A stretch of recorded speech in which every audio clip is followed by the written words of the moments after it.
Hey guys, welcome back. We're going to do our last set of notes here for our muscle unit for anatomy, which is pretty exciting. So again, the only follow along I want you guys to have this go around is going to be your muscles terms to know list that has your actions. We're going to go over a lot of the actions in class because it's a really good verbal kind of quiz and review sort of setup. And certainly if you like to make Quizlets or flashcards, it's really great for that too. But as far as me just reading, this is what it does. It's probably not going to do you a lot. So a lot of good at any rate. So anyways, you probably saw this before on a quiz or a final or something like that. And then you probably saw this before on a quiz or final, and that's where we ended. So we're going to go into arms and legs. So here's the anterior view of the arm. It's important to recall what we had on our skeletal system because I want you to recall that on the pinky side is the ulna and on the thumb side is the radius. And this becomes really important because when we start to name these muscles, where they are is named after the bone, which is really important to know. So this might not be that surprising to you. This is the biceps brachii. It's the muscle on the upper part of your arm over the anterior most surface of the humerus. It's going to of course flex your arm at the elbow. Now underneath of it, right here, if you were to take that biceps brachii and cut that tendon and pull it back, you'd have a big flat muscle underneath of it. That's called the brachialis. Okay. Now here we've got two little muscles tied in, little tiny babies.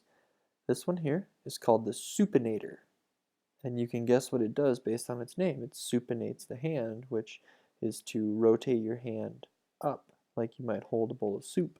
And then right beneath it, running right here, is pronator teres. Pronator teres pronates the hand, so it rolls the hand down. And so both of these guys really are going to be pulling your radius over your ulna. That's how your hand rotates. We can pull your radius over your ulna this way and pronate the hand. We can pull it back up this way and we can supinate the hand. So that's how these two guys are working against each other actually. So this so far is not too bad. Four little muscles packed in here. Now once we get down into your forearm, business gets pretty weird. Because what you'll notice is down in the hand, a lot of it's tendons. In the wrist, a lot of it's just tendons. The muscles are all really up here. And so we're going to start here. This big muscle right here is called brachioradialis. Cool name, right? Biceps brachii. Brachial was arm. And so brachioradialis is the arm muscle that follows the radius. Cool? Nice and logical, right?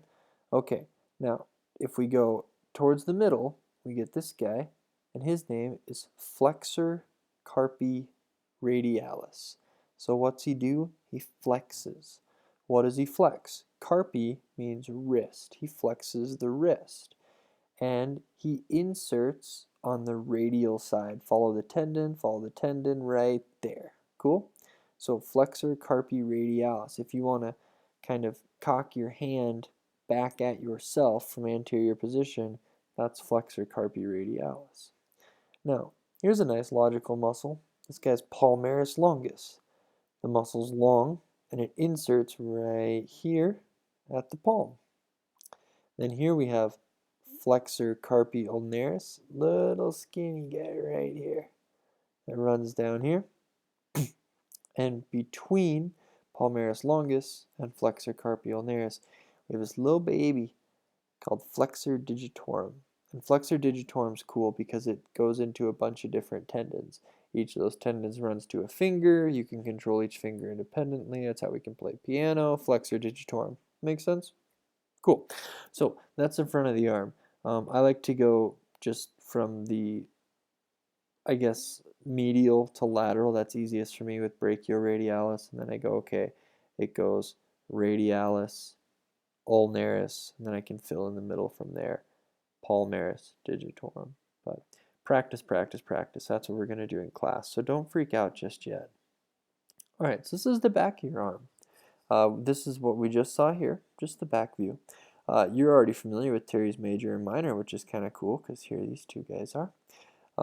This one is the deltoid that's cut off, and you're familiar with that already. The humerus, which you're familiar with. The acromion process, which you're familiar with.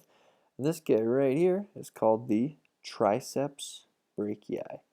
Triceps brachii. And it has a few different heads. You don't need to name all of those necessarily. This brachioradialis that we saw right here that wraps around the arm, here's the back of it. There's the back of brachioradialis right there that wraps around that forearm. Extensor carpi radialis, flexor carpi ulnaris, and extensor carpi ulnaris. Now those are tough to tell just from where they are on the elbow, so we're going to take a little better look. Here we go. Back of the arm, back of the hand, posterior view of this. This is the triceps brachii, and then here's the back of the hand. And again, you can see a lot going on with these tendons, right?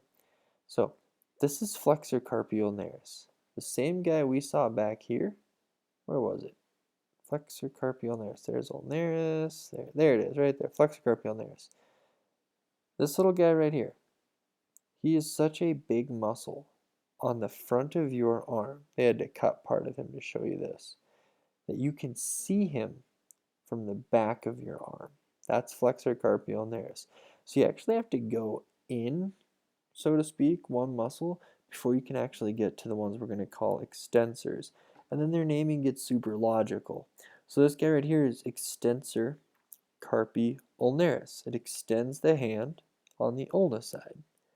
And then there's extensor digitorum, which is this big guy right here in the middle. Actually, you know what? Let me snag a pen here, because not all these are on your terms to know list. This guy, he's on your terms to know list. Extensor carpi ulnaris. The minimi guy, he's not. Don't worry about him. Go away, minimi. You're gonna freak people out if you're not already freaked out. Extensor digitorum muscle right there. Okay, and again, it's nice because it tapers off in these different tendons. See that? Tendon, tendon, tendon, tendon. So extending individual fingers. Kind of makes sense, right? So we have extensor carpi ulnaris, we have extensor digitorum, and then there should be an extensor carpi radialis on the radial side, and sure enough, there's one, and there's one. Now, this diagram has it broken down into a radialis brevis and a radialis longus, which means the short extensor carpi radialis and the long extensor carpi radialis, respectively. You guys, I'm just going to give you a diagram, and it has one running down the radius side, back of the hand. You call it extensor carpi radialis. I give you the points for it. Don't freak out about longus and brevis. If you want to become a doctor or something, you can worry about it then. Cool? High school anatomy, you call it extensor carpi radialis. I'm going to be a happy guy. All right? So let's go ahead and check out the leg. There's a lot of this you need to know, and by a lot of it, I mean all of this, okay? This guy right here is the iliacus and the psoas major. And for your terms to know, we went ahead and just combined them to iliopsoas.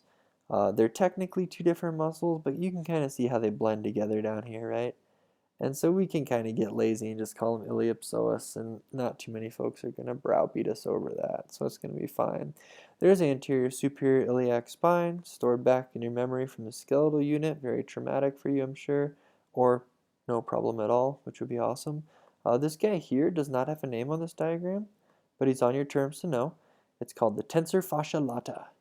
Sounds like a drink at Starbucks or something, but there's tensor fascia lata, has all sorts of actions, abducts the hip and medially rotates the hip and all sorts of stuff.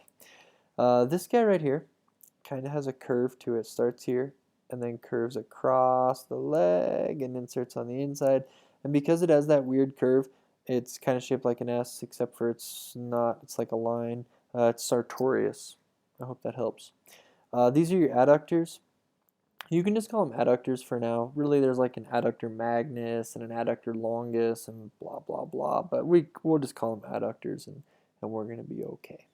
All right, so now we get to what the weight room crew calls the quads. The quads are called quads because there are four muscles, and they are all synergous in extending the knee. And so here are the quads. Rectus femoris, it's straight, and it's on the femur. Straight, femur, feather. This fellow right here, here. I really think it looks like a feather. And since femoris starts with F-E, that kind of helps me. I don't know, I hope your brain works like mine. Maybe it'll help you out too. There's the feather of rectus femoris. I'm going to draw some feather veins on it because it helps me so much remember the name of this muscle. Man, I make good feathers. Okay, cool. So then we have vastus lateralis, which is a cool name because vast means large, lateralis means lateral, so the big lateral guy is vastus lateralis, no duh, okay? Vastus medialis is the big medial guy. If you're a super strong kiddo, you can extend your knee and flex your thigh, and you'll have like this weird little teardrop shape on the medial side of your kneecap, patella rather, and that's this guy, it's vastus medialis. And so the math nerds in the room that can count to more than 3 are going, whoa, whoa, whoa, Mr. Stecker. Quad means 4. 1, 2, 3. What the heck, man? There's only 3 here. Well, if you take rectus femoris and you cut it and you peel it back, there's another muscle underneath of there called vastus intermedius. Nice, right? Lateralis, lateral, medialis, medial, intermedius, intermediate. It's logical, it's straightforward, it makes sense. That is the 4th quadricep. You just can't see him superficially. I like to quiz you guys over superficial muscles because peeling back layers on diagrams is a giant pain. Cool? So that's the anterior view of the thigh. There's a lot going on. Let's look at the posterior view. This is a little bit harder. Certainly gluteus maximus is easy to see because in this diagram it's like really oddly shiny. Adductor group that we saw before, you can see that from the back of the legs as well. So then it gets kind of tough. This guy right here, all of these together, people generally tend to call them hamstrings. That's fine, but hamstrings is not going to work for anatomy. The one on the most medial side right here, that's called semimembranosus. So we're going to start medial and we're going to work lateral, okay? So semimembranosus is on the inside. This guy right here, that's called semitendinosus. And it kind of sits on top of semimembranosus because semimembranosus also exists on this side. Cool? And so now we get to something that can kind of mess with people just a little bit. On the lateral side right here, that's called biceps. Biceps femoris. Wow, yellow does not show up well on a white screen. Should have thought that through. Biceps femoris is cool. Biceps means it has 2 heads. Femur, not surprisingly, means femur. And then this guy right here is vastus lateralis, which you are already familiar with from this view. Vastus lateralis is such a large muscle, you can see it from the front of your body. You can also see it from the back. Cool? I feel like you need to know this white band right here. That has a really cool name. It's called the IT band, iliotibial tract, or iliotibial band, or just the IT band. Cool? Ilium, tibia, IT band. Make sense? I hope it makes sense to you. So you can see that from the posterior view as well. That's what jogged my memory on that. Cool? So, don't call them medial hamstrings and lateral hamstrings. That doesn't count. Semimembranosus, semitendinosus, biceps femoris. That's what they're called. Cool? So let's go down to the calf, and we're going to be in really good shape here. So the muscle that you and I commonly call the calf is actually called the gastrocnemius. Gastrocnemius is what's going to help you point your toe. Oh no, my pen is still yellow. I'm sorry. That's not very good. Let's go with green. I kind of like green. Green's a cool color. Okay. Gastrocnemius. There you go. That's the calf. All right. If you were to cut this tendon, which would just be a terrible experience, it's called the calcaneal tendon, and you were to pull this gastrocnemius up, underneath of it, you would find another muscle called the soleus. The soleus does really the same job as the gastrocnemius. It's synergistic to it, and you can just see it a little bit right there, and just a little bit right there. If you have any friends who are really good distance runners, don't be surprised if they have really big muscly soleuses that like stick way out to the side of their leg. You'll see that in some distance runners that they build up these really big soleuses because it's going to help them to run super long distances. So that's kind of cool. Anyways, that's about it on the back of the leg. If you know that the calcaneal tendon is what ties into the bone you learned as the calcaneus. It used to be called the Achilles tendon, but we're moving away from naming it after people. Gastrocnemius is the calf. Soleus is underneath of that. You're in good shape. So let's look at the front. This bone right here is called a tibia. This bone that's buried underneath the here is called the fibula. And so this muscle right here is a really cool name. tibialis anterior, the muscle on the tibia that's on the front of the tibia. It's very, very logical. I love it. It's a great name. Tibialis anterior, and then this one here that's on the outside of the fibula is called the fibularis longus. So it's kind of hard to tell longus and brevis on diagrams, so let's just go with fibularis for right now, and you're going to be in okay shape. So tibialis anterior and the fibularis are the two muscles that you're going to want to know for what we would commonly call your shin, or we can call it the anterior surface of the tibia, whatever.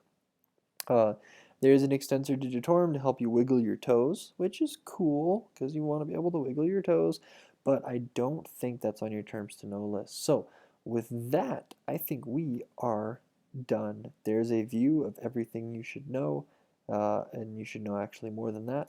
And there's the view of everything else you should know. So we're going to spend the rest of our time on dissections, on quizzing in actions, and then we're going to be able to call it a chapter. So thank you for your time. See you in class.